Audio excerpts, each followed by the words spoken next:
छत्रपती शिवाजी महाराज की जय भवानी। शेतकरी एकजुटीचा,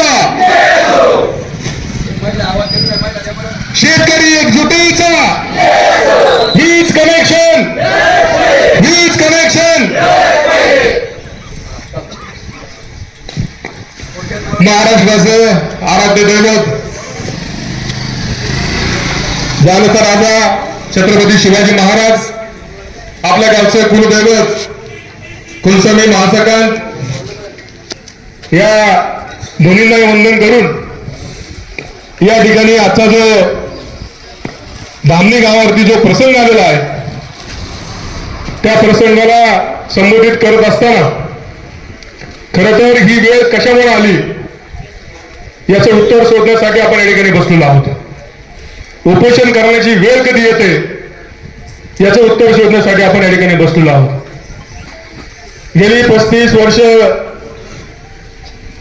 ज्या गावाने दुष्काळ पाहिला आणि कुठेतरी एक करसकडे मनातला माणूस त्या ठिकाणी जातो, काय पाटावरती जातो, त्याचं सर्वेक्षण करतो आणि ही लाईन सक्सेस होईल असं ज्यावेळेस आपल्याला ठामपणे सांगतो, परंतु गावातली माणसं त्याच्यावरती विश्वास ठेवत नाही।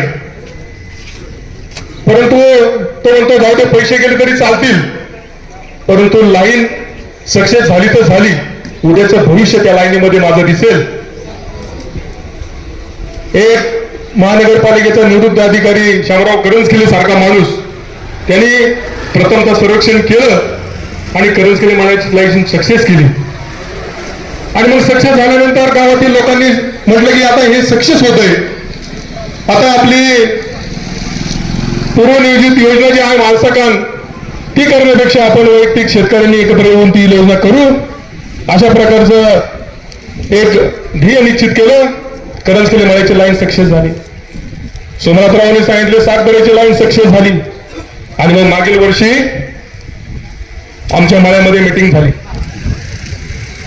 आमच्या मळ्यामध्ये जवळपास 160 शेतकरी जमा करणं एवढं कठीण होतं, पण ती शेतकऱ्यांची मीटिंग आमच्या सर्व कार्यकर्त्यांनी लावली। आता काही करायचं पण पाणी आणायचं, गावाचा दुष्काळ हटवायचा। गावातील माणसं बाहेर गावी गेले दुष्काळामुळं, 50% गाव सुद्धा उरलेलं नाही आणि जी राहिली ती कर्जबाजारी त्या ठिकाणी झालेली आहेत। असा हेतू मनामध्ये आला, आम्ही मीटिंग लावली 160 शेतकऱ्यांची। बांधवांनो, पहिली मीटिंग सक्सेसफुल, दुसरी मीटिंग सुद्धा हीच माणसं आली, तिसरी मीटिंगला आम्ही आवर्जून घरोघरी गेलो, जमा केली माणसं आणि ती मीटिंग सक्सेस झाली।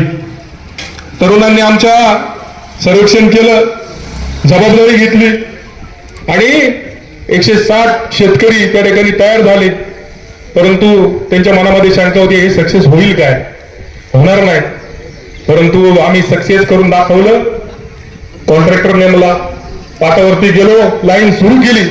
मित्रांनो, 3 लाईनी ज्यावेळेस सुरू झाल्या त्यावेळेस रवींद्र करंजकिले साहेब माझ्याकडे आले, लोकांना बरोबर घ्या, ही अभिनय तो कधी नाही, अभिनय तो कधी नाही, प्रत्येक मळ्यातील लोकांना तुमच्या बरोबर घ्या।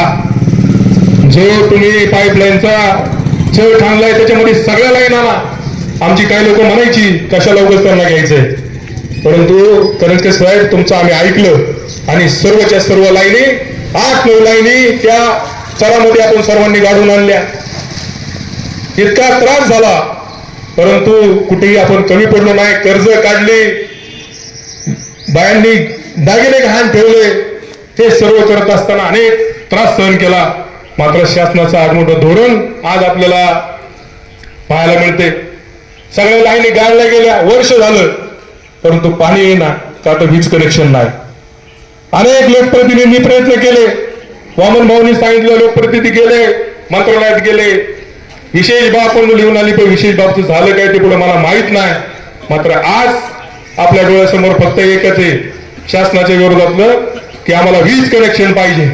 वीज कनेक्शन मिळवण्यासाठी आम्हाला काही केलं जावे तरी चालेल। आज आम्ही पहिला त्या उपस्थित आहे, आज उपोषणाचा पहिला दिवस आहे।